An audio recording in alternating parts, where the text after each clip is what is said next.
Hello everyone, this is Nilesh Kumar Gupta and you are watching NG Physics classes.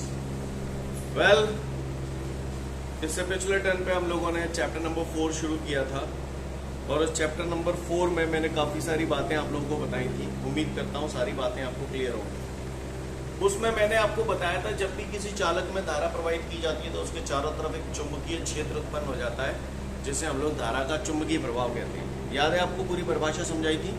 फिर से बोल रहा हूँ, जब किसी चालक में धारा प्रवाहित की जाती है तो उसके चारों तरफ एक चुंबकीय क्षेत्र उत्पन्न हो जाता है जिसे हम लोग धारा का चुंबकीय प्रभाव कहते हैं। इसके बाद इस बात को सत्यापित करने के लिए ऑरस्टेड ने अपना एक प्रयोग किया था। तो यानी मैंने दूसरा क्वेश्चन आपको जो समझाया था ऑरस्टेड का प्रयोग, क्लियर है? क्लियर, ऑरस्टेड का प्रयोग आप सभी लोगों को क्लियर होगा, ये सब बातें मैं उम्मीद करता हूँ। फिर इसी कड़ी में मैंने आप लोगों को समझाया था दाएं हाथ की हथेली का नियम। दाएं हाथ की हथेली के नियम में हमने काफी कुछ जाना था। तो पिछले टर्न पे हम लोगों ने दाएं हाथ की हथेली का नियम देखा था। दाएं हाथ की हथेली के नियम से मैंने चुंबकीय क्षेत्र की दिशा निकालना सिखाई थी, आपको याद है सभी को? क्लियर है? और वहीं पर मैंने बताया था क्रॉस का मतलब क्या होता है, डॉट का मतलब क्या होता है। ये सारी बातें मैं आप लोगों को क्लियर कर चुका हूँ। क्या मैं उम्मीद करूँ कि क्लियर कर चुका हूँ? बोलो भैया, जरा बताना। अगर किसी जगह क्रॉस बना है, अगर किसी जगह क्रॉस बना है तो इसका मतलब चुंबकीय क्षेत्र की दिशा किस तरफ है? हाथ के इशारे से बताओ, अंदर की तरफ, बोर्ड के तल के लंबवत अंदर की ओर, है ना? और अगर किसी जगह डॉट बना हुआ है, डॉट, तो बताओ चुंबकीय क्षेत्र की दिशा बाहर की ओर। सीन क्लियर है सभी को? मैं साफ तौर पे बोल रहा हूँ, अगर यहाँ पर किसी का पहला दिन हो तो सॉरी टू से आज कोशिश जरूर कर ले, है ना? कोशिश जरूर कर ले। बाकी का जब तक वो पहला टर्न पढ़ेगा नहीं, 7 मूड को है तो वह समझ में ना आए भाई। क्लियर है? पहले ही बोल रहा हूँ आपको। तो क्रॉस और डॉट सब लोग समझते हैं। क्रॉस और डॉट का मतलब क्या होता है? चुंबकीय क्षेत्र की दिशा निकालना आप लोग जानते हो। मुझे फटाफट बता दो जरा। किसी जगह अगर क्रॉस आएगा तो आप अपने आंसर को ऐसे बना देना और किसी जगह डॉट आएगा तो आप अपने आंसर को ऐसे बना देना। क्लियर? लेकिन सबसे पहले हाथ बना। अबे संतल है टेसु अंकेश, क्या कर रहा हूँ? यही जबरी कर रहा हूँ। इधर देख, हाथ बना पहले। ये धारा बह रही है ऐसे और मुझे इस बिंदु पर चुंबकीय क्षेत्र की दिशा ज्ञात करनी है। बताओ, हाथ बनाओ पहले। कैसे बनेगा हाथ? दाएं हाथ की हथेली का नियम लगा फटाफट। शाबाश, वेरी गुड। अबे उल्टो हाथ क्यों लगा रहे हो प्रवेश राजौरिया? उल्टो हाथ मत लगा, सीधो हाथ है ना, दाएं हाथ मान लो ना। कौन सा है? सब लोग दाएं हाथ की हथेली का नियम लगाएंगे, दाएं हाथ यूज करेंगे। ठीक है? क्या कर रहे हो रंजीत को? कबड्डी ना खिलवा रहे हो ना? पता है? पढ़ो तो पिछले टर्म में ना पढ़ो।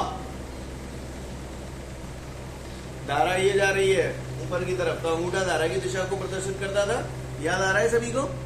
और उंगलियां उस बिंदु की ओर इशारा करती थी जहां पर चुंबकीय क्षेत्र की दिशा ज्ञात करनी है। तो ये हो गई उंगलियां। क्लियर?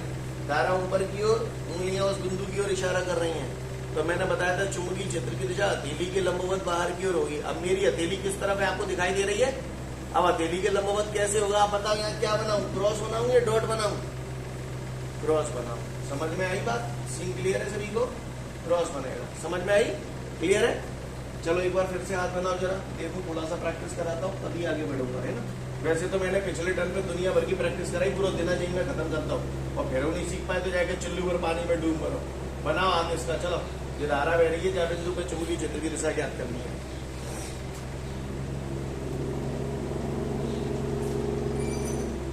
लल्ला विकास रामपुरी को जड़ी बूटी चले भी नाने सो लील ले वो तू लल्ला पढ़ेगा नहीं तो कछु है वाह नाने। वेरी गुड, काफी लोगों ने सही बनाया है। अंकेश, आदित्य, शिवानी, इन सबका सही है। राजकुमार सही है। विकास रामपुरी, लल्ला धारा की दिशा दिख ना रही तो बुद्धि लगा एक दूसरे को देख के तू अपने आप घुस कर लेगो, पर वो कछु नहीं। प्रवेश राजौरिया जी, धारा की दिशा देखिए किधर है? मनु शर्मा सही है। सौरभ गुर्जर सही है। अभिषेक तिवारी, अब मैं सबके नाम तो नहीं ले सकता। नमन शर्मा, मनीष बाबू गलत है तुम आओ। हेमंत शर्मा सही है। अगर आप लोगों ने अपनी ईमानदारी के साथ, ऑनेस्टी के साथ बनाया तो बेटा ये तो शुरुआत है चैप्टर की। गोल कर दूंगा इस चैप्टर में, साफ समझ लेना इस बात को। क्लियर? तो ये हाथ ऐसे बनेगा। लल्ला धीरेन्द्र, बुद्धि लगा ले बेटा, बुद्धि है ना? उल्टो हाथ ना, उल्टे हाथ में तो थप्पड़ मरेगा सीधा तुम में हवाल। हाँ, क्लियर है? चलो अब सही है। ये धारा बह रही है ऐसे, ठीक है?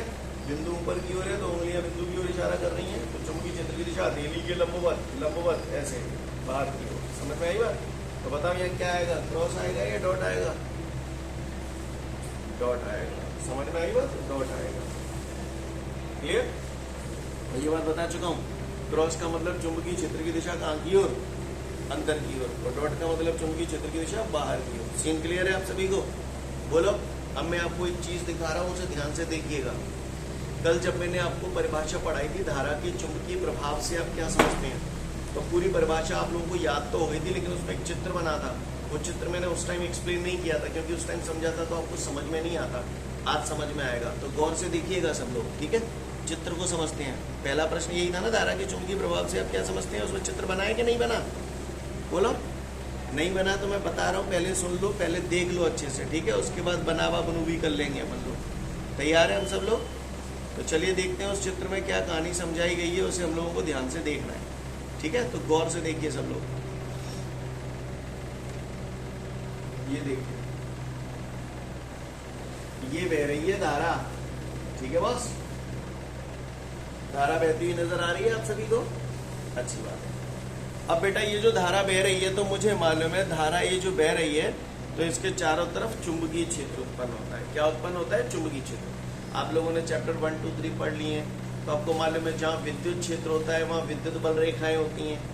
इसी प्रकार जहाँ चुंबकीय क्षेत्र होता है वहाँ चुंबकीय बल रेखाएं होती हैं, जो होती हैं पर हमें नजर नहीं आती। समझ में आ रही है बात? क्या होती हैं? चुंबकीय बल रेखाएं। तो भैया एक बात बताओ, धारा ऐसे बह रही है, मैंने बोला इसके चारों तरफ चुंबकीय क्षेत्र पैदा होगा। अब जाहिर सी बात है, चुंबकीय क्षेत्र पैदा होगा तो इसका मतलब चुंबकीय बल रेखाएं भी होंगी, है ना? क्या होंगी? चुंबकीय बल रेखाएं भी होंगी। अब वो चुंबकीय बल रेखाएं कैसे होती हैं, ध्यान से देखिएगा। जैसे ये तार है, तो चुंबकीय बल रेखाएं मेरी उंगली को देखिए, इसके चारों तरफ ऐसे पैदा होंगी। समझ में आ रही है बात? जलेबी की तरह। सीन क्लियर है? बात समझ में आ रही है? कि बोर्ड पे मैं चित्र बना रहा हूँ, देखिएगा, समझने की कोशिश करिएगा। ये मैंने चुंबकीय बल रेखाएं बनाई।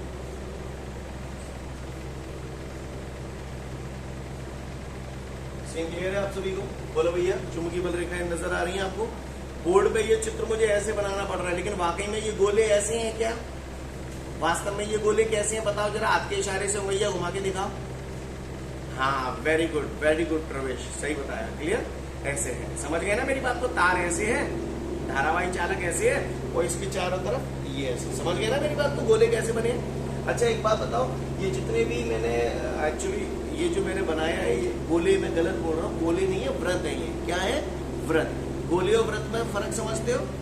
गोला बोले तो लड़ुआ की तरह, बॉल की तरह, वो गोला होता है। व्रत बोले तो चूड़ी की तरह, तो ये क्या है? व्रत है। समझ में आ रही है? ये गोला नहीं है। अब आप मुझे एक बात बताओ, ये जो व्रत है, इन जितने भी व्रत मैंने बनाए हैं, सबका केंद्र एक ही है या अलग अलग है?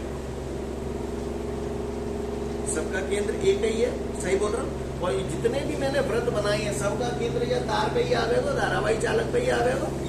बोलो भैया। तो इसका मतलब ये जितनी भी चुंबकीय बल रेखाएं हैं, इनका आकार वृत्ताकार है, और ये सब के सब कैसे हैं? सकेंद्रीय हैं। सकेंद्रीय यानी समान केंद्र वाले। सीन क्लियर है? अच्छा, अब आप गौर से देखिएगा, ये विद्युत बल, ये जो चुंबकीय बल रेखाएं ये कैसे जा रही हैं? ये चुंबकीय बल रेखाएं ऐसे जा रही है, देखिए ऐसे, ऐसे और फिर ऐसे। इन तीनों का मतलब समझे? इन तीनों का मतलब समझे? इसका जैसे ये तार है, तो चालक चुंबकीय बल रेखा कितनी लंबी जा रही है बताओ? अंदर की तरफ या बाहर की तरफ? अंदर की तरफ जा रही है, क्योंकि आप देखो धारा ऐसे बह रही है और ये बिंदु है, तो अंदर की तरफ गई, तो ऐसा ना लग रहा है अंदर जा रही है। वो अंदर जाने के बाद परगम्मा लगाए के इतने बाहर आ रही है। बोलो, सही बोल रहा हूँ कि गलत बोल रहा हूँ? यहाँ पर चुंबकीय क्षेत्र की दिशा किस तरफ है बताओ जरा, आपके इशारे से आप लोग। तुम्हारी तरफ। चालक किसकी तरफ है? अंदर की तरफ। सही बोल रहा हूँ? कायदे से यहाँ पर क्रॉस आएगा, तो आप देखो अंदर की तरफ जा रही है। और इस बिंदु पर भी देखो, हाथ बनाओ, धारा ऐसे बह रही है, जहाँ बिंदु पर दिशा, हाथ बनाओ, कैसे बनाओ? हाथ बनाओ। धारा जा रही है क्यों? ऊपर की तरफ, बिंदु जीरो, तो देखो अपने आप बाहर की तरफ आ रही है। नहीं है मेरी बात समझ में? सीन क्लियर है? कोई दिक्कत? भाषा समझ में आई आप लोगों को? ओके। तो आपके नोट्सों में इस चित्र में ऐसे एरो बने हुए, तो इन एरो का मतलब समझे मैंने किस आधार पे एरो बनाए हैं? हर छोटी से छोटी चीज का भी मतलब होता है। बोलो भैया, तो धारा के चुंबकीय प्रभाव में मैंने जो चित्र बनाया था वो चित्र अब आपको समझ में आ गया होगा। सीन क्लियर है? अब जहाँ में कॉम्पिटेटिव एग्जाम में बहुत सारी चीजें पूछ सकता है। वो पूछता है धारावाही चालक है तो इसके चारों तरफ चुंबकीय बल रेखाएं कैसा आकार बनाती हैं, तो हमें बताना पड़ेगा वृत्ताकार बनाती हैं। सबका केंद्र समान होता है या अलग अलग होता है? भैया समान केंद्र होता है। ये कैसे वृत्त होते हैं? भैया सकेंद्रीय वृत्त होते हैं। तो कहानी ये सब बातें आपको समझ में आ रही है या नहीं आ रही कि केवल मैं ही नाराज चला जा रहा हूँ? आगे कहानी समझ में? आगे बढ़ो, आगे बढ़ो, अच्छी बात है। अगर ये बेटा ये पूरी बात आप लोगों को क्लियर हो गई तो फिर मैं अगली बात पे आता हूँ, अगली कहानी आप लोगों से कहता हूँ। और स्टेट का प्रयोग मैंने आपको पिछले टर्न पे समझा ही दिया था, ठीक है ना। अब इसके बाद बेटा अब हम लोग चलते हैं, लगे आज ये भी समझ लो, इस क्वेश्चन को खत्म ही करूँ उसके बाद ही आगे बढ़ूंगा। मैंने चुंबकीय क्षेत्र की दिशा ज्ञात करने के नियम बताए थे आपको, है ना? बोलो भैया, बताए थे कि नहीं बताए थे? चुंबकीय क्षेत्र की दिशा ज्ञात करने के नियम, जिसमें से मैंने आपको एक ही नियम अभी क्लियर किया है और वो नियम था दाएं हाथ की हथेली का नियम। क्लियर? कौन सा नियम? दाएं हाथ की हथेली का नियम। और वही हमें याद रखना है, वही हमारे को यूज में आता है। समझ में आ रही बात? आपको स्क्रीन दिखाई देने लगी? देखो जरा, सभी को स्क्रीन दिखाई दे रही है? तो इसमें देखो प्रश्न दिया है, किसी धारावाही चालक से उत्पन्न चुंबकीय क्षेत्र की दिशा ज्ञात करने के नियम बताइए। क्लियर? तो बेटा टोटल 3 नियम होते हैं, 3 नियम। एक तो मैक्सवेल का कॉर्क स्क्रू रूल, इसे हम लोग मैक्सवेल का दक्षिणावर्ती पेच का नियम भी जानते हैं। किस नाम से जानते हैं इसे? मैक्सवेल का दक्षिणावर्ती पेच का नियम, या मैक्सवेल का कॉर्क स्क्रू रूल। स्क्रू होता है ना, पेच। क्लियर है? मैक्सवेल कॉर्क स्क्रू रूल भी बोलते हैं, या मैक्सवेल का दक्षिणावर्ती पेच का नियम। इससे भी हम लोग चुंबकीय क्षेत्र की दिशा ज्ञात करते हैं। कोई अगर पूछे मैक्सवेल का दक्षिणावर्ती पेच का नियम किसने दिया, तो नाम से पता चल रहा है भैया मैक्सवेल ने दिया। बोला भैया, सही बोल रहा हूं? एक नियम होता है एम्पियर के तैरने का नियम। क्या? एम्पियर के तैरने का नियम। तो कोई पूछा कि तैरने का नियम किसने दिया, तो भैया एम्पियर ने दिया। एम्पियर जो है वो वैज्ञानिक का नाम है। सीन क्लियर है सभी को? भाषा समझ में आ रही है? ओके। तो चुंबकीय क्षेत्र की दिशा ज्ञात करने के लिए टोटल हमारे पास कितने नियम है? 3 नियम है, जिसमें से एक है एम्पियर के तैरने का नियम, दूसरा है मैक्सवेल का कॉर्क स्क्रू रूल या मैक्सवेल का दक्षिणावर्ती पेच का नियम, और तीसरा है दाएं हाथ की हथेली का नियम। क्लियर? ओके। अपने को दाएं हाथ की हथेली का नियम पूरा डिटेल में लिखा है, वही नियम अच्छे से समझ में आना चाहिए, अप्लाई करना आना चाहिए, हाथ बनाना आना चाहिए। उम्मीद करता हूँ कहानी आप लोग मेरी समझ गए होंगे। क्लियर? मैं अगर आज के बाद आपसे पूछूं कि बेटा किसी धारावाही चालक के कारण किसी बिंदु पर चुंबकीय क्षेत्र की दिशा ज्ञात करने के लिए कितने नियम है आप लोगों के पास, तो बोलना 3 नियम। एम्पियर के तैरने का नियम, मैक्सवेल का दक्षिणावर्ती पेच का नियम, फिर तीसरा दाएं हाथ की हथेली का नियम। कहानी क्लियर है? आगे बढ़ो।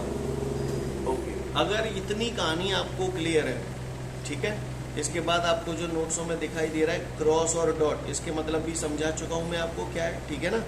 अब हम थोड़ा पीछे, हमारा जो एक प्रश्न रह गया बायो सेवर्ट का नियम, उससे और चमका दें, फिर अपन आगे बढ़ेंगे। ठीक है भैया? ये बायो सेवर्ट के नियम के बारे में मैंने आप लोगों से कोई चर्चा नहीं की है। क्लियर? तो ये बायो सेवर्ट का नियम क्या है ये मैं आप लोगों को समझाता हूँ, ध्यान से सुनेंगे। क्लियर? इससे पहले कि मैं बायो सेवर्ट का नियम बताऊं, सबसे पहले तो घोट के पी जाना ये एक सूत्र। क्लियर? सूत्र है dv बराबर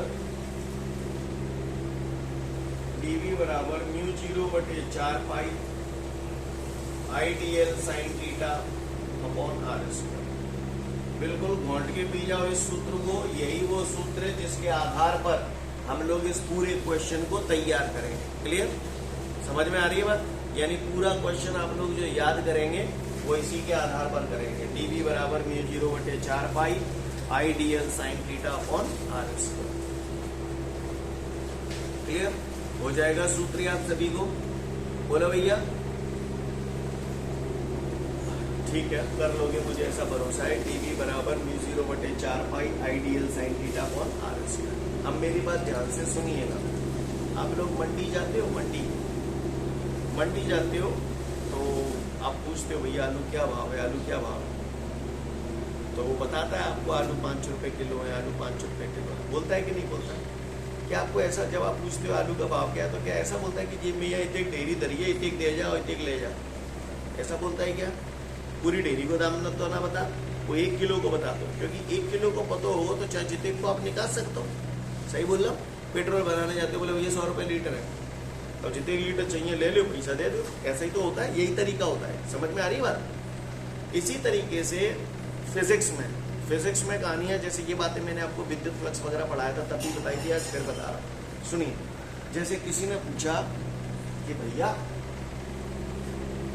ये कोई एक धारावाही चालक है, मैंने इस धारावाही चालक को नाम दे दिया एम, ठीक है भैया, क्लियर। अभी तो ये चालक है, धारावाही नहीं है, क्योंकि इसमें धारा बह ही नहीं रही है।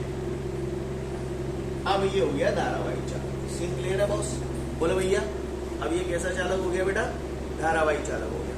अब धारावाही चालक हो गया तो जाहिर सी बात है इसके चारों तरफ चुंबकीय क्षेत्र पैदा होगा कि नहीं होगा? बोलो भैया, है ना। तो किसी ने बोला कि भैया ये जो धारावाही चालक है, इसके कारण स्थित किसी बिंदु पर चुंबकीय क्षेत्र की तीव्रता की गणना हेतु व्यंजक स्थापित कीजिए।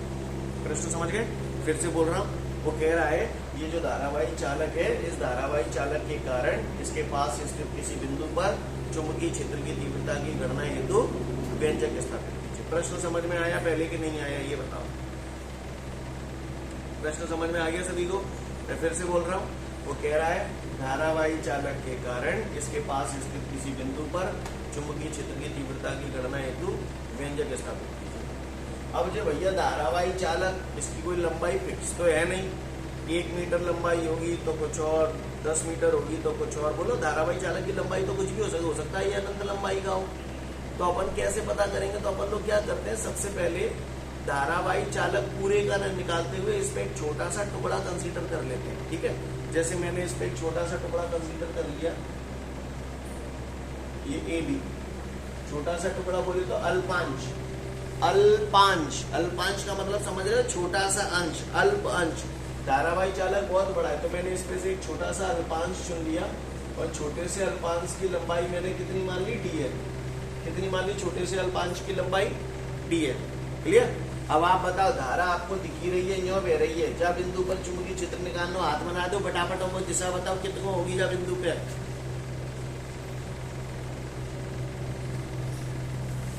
ये धारा हो गई ऊपर की तरफ, बिंदु चालक है तो ये बिंदु है वो। बताओ, क्रॉस बनाऊं या डॉट बनाऊं?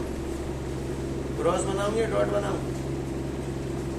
क्रॉस बनाऊंगा। तो ये भैया मैंने क्रॉस बना दिया। क्रॉस बना दिया, इसका मतलब ये है इस बिंदु पर चुंबकीय क्षेत्र की दिशा अंदर की ओर है। समझ में आई कहानी? बोलो, है ना।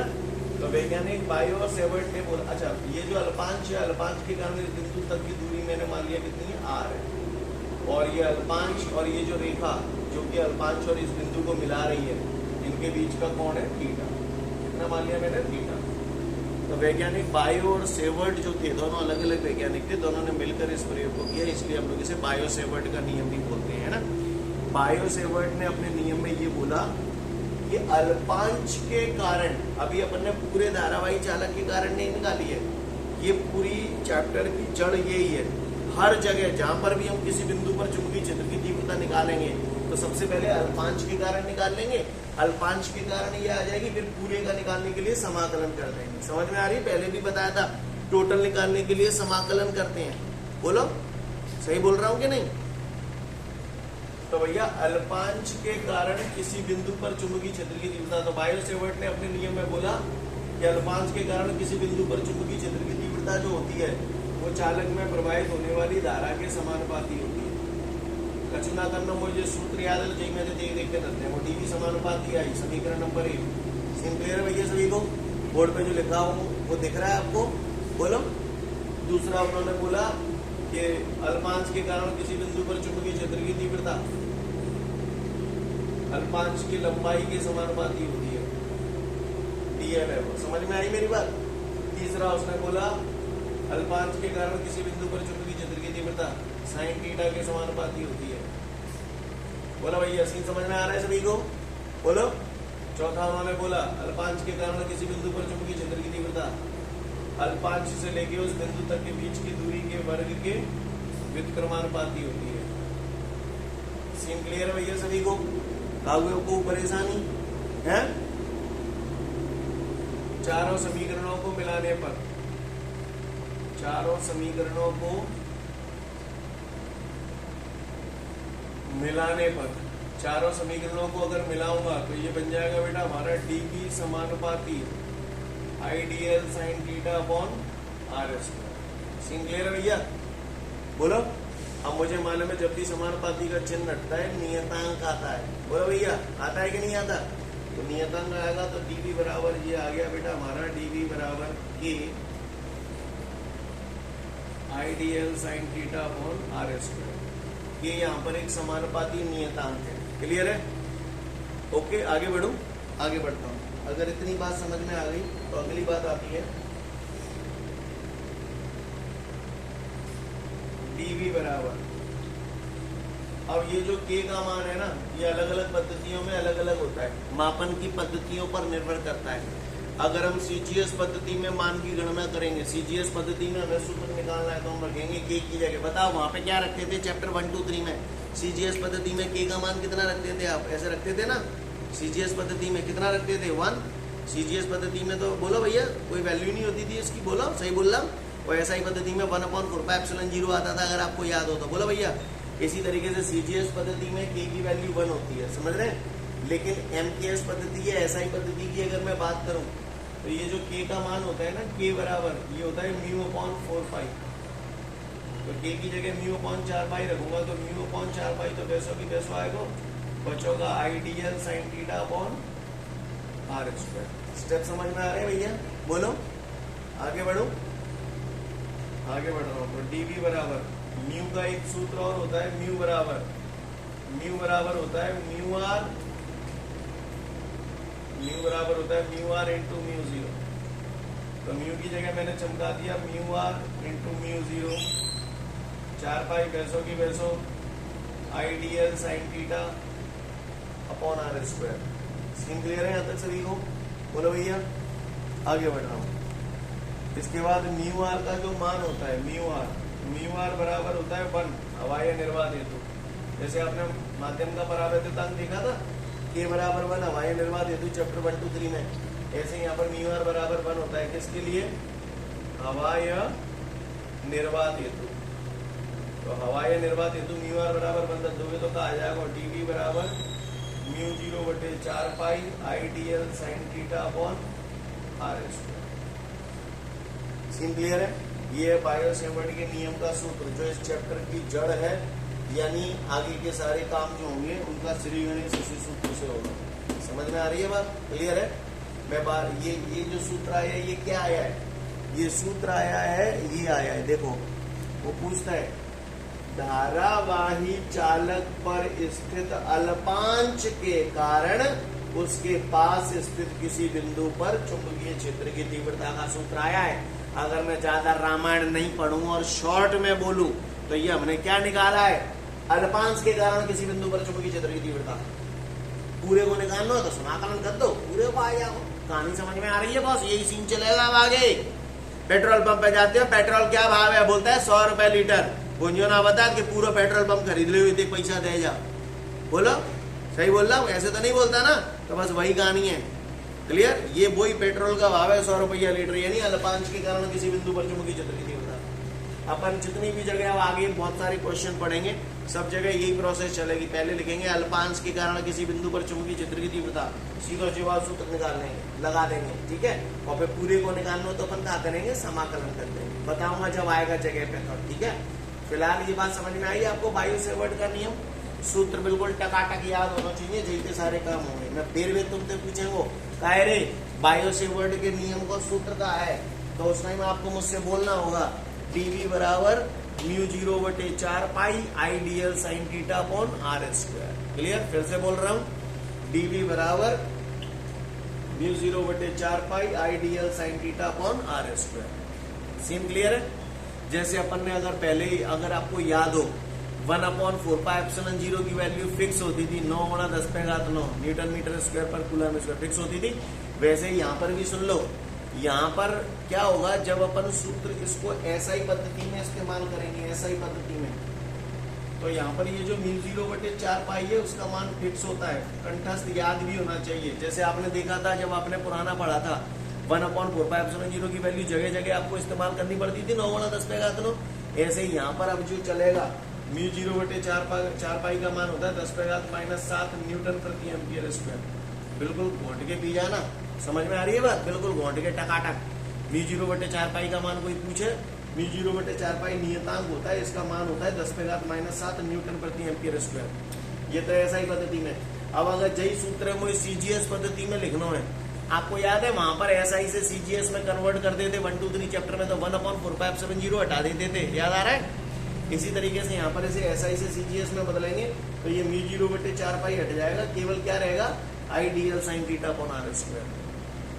भाषा समझ में आ रही है आप लोगों को मेरी कि नहीं आ रही? क्लियर है सीन? बोलो भैया। अब सुनो, ये प्रश्न जो है 3 तरीके से पूछा जा सकता है। पहला, बायो-सेवर्ट के नियम को समझाइए, तो ये बायो-सेवर्ट का ही नियम है। किसी ने पूछा लाप्लास का नियम समझाइए, लाप्लास भी वैज्ञानिक का नाम है ना, लाप्लास का नियम समझाइए, तो लाप्लास का नियम भी यही है। क्लियर? और तीसरा वो आपको ऐसे भी पूछ सकता है, धारावाही चालक पर स्थित अल्पांश के कारण उसके पास स्थित किसी बिंदु पर चुंबकीय क्षेत्र की तीव्रता की गणना हेतु व्यंजक स्थापित कीजिए, तो भी आपको यही करना है। कहानी समझ में आ रही है आप लोगों को मेरी? बोलो भैया, सीन क्लियर है? ये मैंने यहाँ क्रॉस क्यों बनाया है समझ में आ रही है? थीटा कोण किस किस के बीच का है, आर दूरी, ये सब कहानी समझ में आ रही है आपको? बोलो भैया। बढ़ू आगे, सबको बात समझ में आई? म्यू 0/4 यहाँ पर नियतांक होता है, बिल्कुल टकाटक, हमें इसका मान याद होना चाहिए। ठीक है? और सुनो, किसी ने पूछा भैया म्यू 0 का मान कितना होता है? म्यू 0/4 नहीं चाहिए, म्यू 0 चाहिए, तो 4 इतने ले आओ, कैंची गुणा करते हैं तो म्यू 0 बराबर 4 गुणा 10⁻⁻7 न्यूटन प्रति एम्पियर स्क्वायर। कहानी समझ में आई भैया आप लोगों को? बोलो भैया। ये जैसे वहां पर आप एप्सिलॉन 0 को निर्वात की विद्युतशीलता बोलते थे, वैसे यहाँ पर म्यू 0 को हम लोग बोलते हैं निर्वात की चुंबकशीलता। क्या बोलते हैं? निर्वात की चुंबकशीलता। एक बार आप लोग पढ़ लो इसे, मैंने 5 से 7 मिनट का टाइम दिया, तसल्ली से पढ़ना पूरा क्वेश्चन। समझ में आ रही है बात? तसल्ली से। और इसकी गर्दन मस्की जाएगी यहाँ से।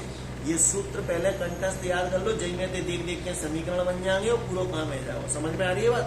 ये सूत्र टकाटक याद होना चाहिए। मैंने ज्यादा टाइम में आपको आज कुछ कराऊंगा नहीं, इस पे फोकस करो बस 3 से 4-5 मिनट, क्योंकि जय हत्या की जड़ है, सारे काम जय थे होंगे चैप्टर में। कहानी समझ में आ रही है? तो देख लो फटाफट, पढ़ लो तसल्ली से इसे। ठीक है? तो मैं उम्मीद करता हूँ सभी को बायो-सेवर्ट का नियम क्लियर हो गया होगा। मैं फिर से बोल रहा हूँ, इसमें ज्यादा स्ट्रेस लेने की जरूरत नहीं है आपको, सूत्र अच्छे से याद रखना है। दूसरा म्यू 0/4 का मान बहुत अच्छे से याद रखना है। अच्छा, इस सूत्र के याद होने से आपको एग्जाम में तो कोई दिक्कत नहीं आई होगी। चारों समीकरण बनाते होंगे, समीकरणों को मिलाने पर झगड़ो तो ले आई जाए। बोलो भैया। तो बस यही मेन है, बाकी की सारी चीजें तो पंजीरी सी बढ़ जाएगी, चिंता मत करो। ठीक है? सूत्र याद रखना और ये याद रखना, इससे हमारे सारे काम बने। चलो आगे बढ़ू मैं अब। बोलो भैया, इजाजत हो तो? जहाँ तक बात समझ में आ रही है सभी को? अच्छी बात, आगे बढ़ता हूँ। इसके बाद मुझसे उसने अगला प्रश्न पूछा है कि मैं चुंबकशीलता का मात्रक और विमीय सूत्र बताऊं। क्लियर? क्या बताऊं बेटा? चुंबकशीलता का मात्रक और विमीय सूत्र बताऊं। बता दो नहीं, चुंबकशीलता का मात्रक क्या होता है, विमीय सूत्र क्या होता है। गौर से देखिएगा सब लोग, मैंने हवाले ही ताजा याद करो है। म्यू 0/4 का मान 10⁻⁻7 न्यूटन प्रति एम्पियर स्क्वायर। बोलो भैया। तो म्यू 0 बराबर होता है 4 गुणा 10⁻⁻7 न्यूटन प्रति एम्पियर स्क्वायर। ये गुणा करता हवाले ही बताइए, 2 मिनट ना भाई। बोलो भैया, सही बोल रहा हूँ ना? अब बाने जो पूछिए चुंबकशीलता का मात्रक बता दो, तो ये है वो मात्रक न्यूटन प्रति एम्पियर स्क्वायर। क्लियर? किसी ने पूछ लिया चुंबकशीलता का मात्रक बताओ, तो ये है तो सही मात्रक न्यूटन प्रति एम्पियर स्क्वायर। अब पट्टन ने मुझे यूं कही है कि मैं जाकर विमीय सूत्र बता दूं। क्या बता दूं? विमीय सूत्र। तो पढ़े लिखे हो, न्यूटन बल होता है, सिखा चुका हूं पहले ही, दिमाग खराब नहीं करना मेरा। न्यूटन बल होता है, वो बल का विमीय सूत्र mLT-2 बटे एम्पियर स्क्वायर। तो A2 ऊपर जाएगी तो क्या है जाओ, A2 ऊपर जाएगी तो क्या है जाओ, mLT-2। A2 ऊपर गई तो e⁻², खत्म कहानी, हटा। क्लियर? तो किसी ने पूछ लिया चुंबकशीलता का मात्रक क्या होता है, भैया न्यूटन प्रति एम्पियर स्क्वायर। विमीय सूत्र निकाल लेंगे। कहानी समझ में आई? बोलो भैया। देख लो फटाफट, फिर आगे बढ़ूंगा। चलो देखो अगला प्रश्न, आगे बढ़ता हूँ। कुछ पुरानी बातें यादें ताजा कर रहा हूँ, बता देना, है ना।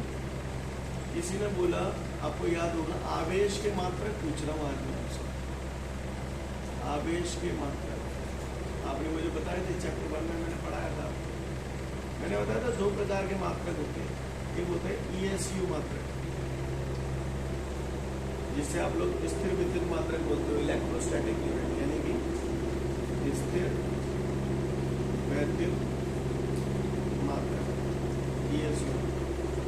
दूसरे होते हैं EMU, जिसको हम लोग बोलते हैं विद्युत चुंबकीय मात्रक, इलेक्ट्रोमैग्नेटिक यूनिट, अगर याद हो तो। मैंने बताया था स्थिर विद्युत मात्रक SI पद्धति में, पता भैया SI पद्धति में आवेश का मात्रक आप लोगों ने पढ़ा था भैया, अगर याद हो तो, कूलाम, याद है। और CGS पद्धति में आवेश का मात्रक होता था स्थिर कूलाम। बोलो भैया, चैप्टर 1 में पढ़ा हो तो सीन क्लियर है। फिर मैंने विद्युत चुंबकीय मात्रक भी बताया था इसका, वो मैंने बताया था एफ कूलाम, अगर याद हो तो।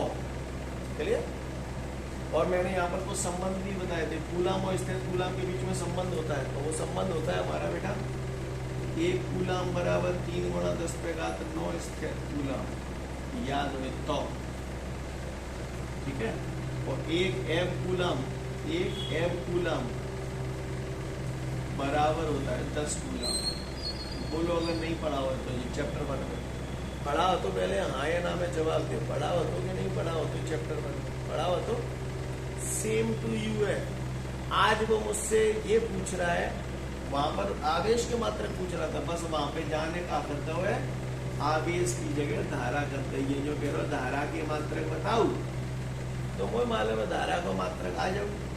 स्थिर विद्युत मात्रक SI पद्धति में कूलाम की जगह का आ जाएगी एम्पियर, तो धारा को मात्रक SI पद्धति में बस कूलाम की जगह एम्पियर दे दो है। SI पद्धति में एम्पियर, CGS पद्धति में तुम बोलो, वेरी गुड बात की, स्थिर एम्पियर। विद्युत चुंबकीय मात्रक क्या हो जाएगा, एव एम्पियर, है ना। कोई पूछे, जैसे यहाँ लिखा है 1 कूलाम बराबर 3 × 10⁻9 स्थिर कूलाम, इसे क्या बोलोगे, 1 एम्पियर बराबर 3 × 10⁻9 स्थिर एम्पियर। 1 एव एम्पियर बराबर 10 एम्पियर, यानी कछु ना करनो, केवल कूलाम की जगह एम्पियर लगानो, बाकी को सब सेम टू यू है। क्लियर। जैसे आवेश के मात्रक वैसे ही धारा के मात्रक, ताकि आवेश के मात्रक क्लियर है, बाकी धारा के मात्रक ऑटोमेटिकली। कहानी समझ में आ रही है मेरी? देख लो फटाफट पढ़ती है, फिर आगे बढ़ो। उम्मीद करता हूँ यहाँ तक सबको सब कुछ क्लियर होगा। कल फिर मिलते हैं। Thank you everyone, have a great day to all of you guys. जय हिंद।